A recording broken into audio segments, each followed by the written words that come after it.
प्यारे बच्चों, आज हम विज्ञान विषय में क्या हमारे आसपास के पदार्थ शुद्ध हैं, इसमें द्रव्य की प्रकृति के बारे में हम पढ़ा रहा था। उसके भाग 2 के विषय में अध्ययन करेंगे। उसमें पढ़ने वाले भागों के बारे में मैं पहले ही बता देता कि तत्वों के बारे में पढ़ना है, यौगिक के बारे में पढ़ना है, मिश्रण के बारे में, मिश्रण के प्रकार क्या होते हैं इसके बारे में पढ़ना है, और कोलाइड तथा निलंबन के बारे में पढ़ना है। तो तत्व के बारे में कल मैं बताया था, तत्व के 3 भाग भी बताया था कि धातु होता है, अधातु होता है और उपधातु। 118 तत्व हैं जिसको 3 भागों में बांटा गया है, धातु, अधातु और उपधातु। धातुओं की संख्या में बताया था 92 होता है, 92। अधातु की संख्या बताया था 20 और उपधातु होते हैं जिसमें धातु और अधातु दोनों के गुण धर्म पाए जाते हैं, उनकी संख्या 6 होती है। इस 92, 20 और 6 मिलाकर 118 तत्व पूरे हैं। तो धातु के बारे में, उसके गुण धर्म के बारे में बता दिया था। अब इसके बाद अधातु के बारे में पढ़ेंगे और इस चैप्टर के बाद हम पूरे तत्वों का नाम भी लिखवा दूंगा। मेन जो तत्व होते हैं उनसे कैसे यौगिक बनाए जाते हैं। अभी यौगिक मिश्रण ये पढ़ा जा रहा है, इसके बाद सभी तत्वों को बताऊंगा, उनसे यौगिक कैसे बनाए जाते हैं यह भी बता दूंगा। तो ये सब चीज़ें सब क्लियर हो जाएंगी। तो अधातु के बारे में हम लोग पढ़ें कि अधातु होता क्या है। वे तत्व जो सामान्य अभिक्रियाओं में दूसरे तत्वों के परमाणुओं से इलेक्ट्रॉन ग्रहण करते हैं। धातुओं को मैं बताया था कि वो इलेक्ट्रॉन का त्याग करते हैं। धातुओं के बाहरी वाली कक्षा में 1-2 इलेक्ट्रॉन होता है तो उसका त्याग करते हैं। अधातुएं होते हैं, इनके बाहरी वाली कक्षा में जो है 6 इलेक्ट्रॉन 7 इलेक्ट्रॉन होते हैं, तो वो इलेक्ट्रॉन को त्यागती नहीं बल्कि इलेक्ट्रॉन ग्रहण करती हैं। और क्यों ग्रहण किया जाता है, क्यों त्यागा जाता है, इसके बारे में अगले टॉपिक में मैं पढ़ाऊँगा। तो बस तब तक के लिए परिभाषा याद रखना है। अगले टॉपिक में सब बताऊंगा कि यौगिक कैसे बनाए जाते, क्यों धातुएं इलेक्ट्रॉन का त्याग करती हैं, क्यों अधातुएं इलेक्ट्रॉन को ग्रहण करती हैं, इसके विषय में हम लोग पढ़ेंगे। तो वे तत्व जो सामान्य अभिक्रियाओं में दूसरे तत्वों के परमाणुओं से इलेक्ट्रॉन ग्रहण करते हैं अधातु कहलाते हैं। अधातुओं में जैसे ऑक्सीजन है O है, क्लोरीन है Cl है, आयोडीन है I से लिखा जाता है, ब्रोमीन है इसको Br से लिखा जाता है, सल्फर है उसको S से लिखा जाता है, हीलियम है He से लिखा जाता है, नियान है Ne से लिखा जाता है। बहुत सी धातुएं, सबके बारे में हम लोग पढ़ेंगे।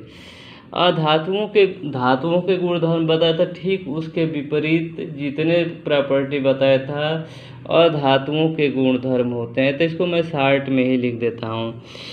अधातुएं जो है विभिन्न रंगों की होती हैं, डिफरेंट कलर की। सभी आयोडीन, ब्रोमीन, क्लोरीन, इन सबों के सबके कलर अलग अलग होते हैं, अलग अलग की ज्वाला इनकी बनती है। ये विद्युत तथा ऊष्मा की कुचालक होती हैं। धातुओं को बताया था कि विद्युत तथा ऊष्मा की सुचालक होती हैं, धातुएं जो ठीक इसके विपरीत कुचालक होती हैं। केवल ग्रेफाइट इसमें होता है, ग्रेफाइट को छोड़कर कि यह विद्युत की सुचालक होती है। बाकी सभी अधातुएं जो हैं विद्युत तथा ऊष्मा की कुचालक होती हैं।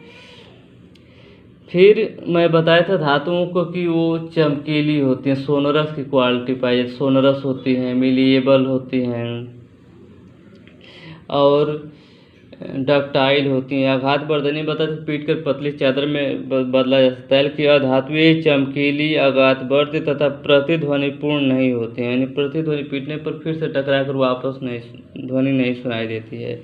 यानी ये चमकीली, आघातवर्ध तथा प्रतिध्वनिपूर्ण नहीं होती हैं। जबकि ये धातुओं के गुण होते हैं, वो चमकीली भी होती हैं, आघातवर्ध भी होती हैं, उन्हें पीट कर पतली चादर बनाया जा सकता है, प्रतिध्वनिपूर्ण नहीं होती हैं। फिर इनमें तन्यता का गुण नहीं पाया जाता। धातुओं में तन्यता का गुण पाया जाता है कि उनको खींच करके पतला तार बनाया जा सकता है, अधातुओं से नहीं बनाया जा सकता है। इनके गलनांक तथा क्वथनांक निम्न होते हैं, यानी कम टेम्परेचर पर भी ये पिघल जाएंगी या भाप में बदल जाएगी। जबकि धातुओं के बताया था कि ये उच्च गलनांक तथा क्वथनांक उच्च होते हैं। इसके बाद अधातु के बाद हम लोग उपधातु के बारे में पढ़ेंगे, जिसमें धातु और अधातु दोनों के गुण पाए जाते हैं। मैंने कुछ गुण इसके धातु के भी पाए जाते हैं, कुछ गुण जो है अधातु के भी पाए जाते हैं। कुछ तत्व धातु और अधातु के बीच के गुणों को दर्शाते हैं, जिन्हें अधातु कहते हैं। अधातुओं की संख्या 6 होती है। इसमें कुछ ही बस लिखवाया हूँ। बोरान है, इसको B से दिखाया जाता है। सिलिकॉन है, इसको SI से दिखाया जाता है। सिलिकॉन है, इसका संकेत GE होता है। बिस्मिथ होता है, एंटीमनी होता है। ये तमाम जो है उपधातु हैं। बिस्मिथ, इसको लिख दे रहा हूँ,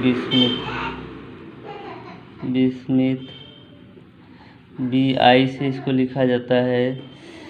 और एंटीमनी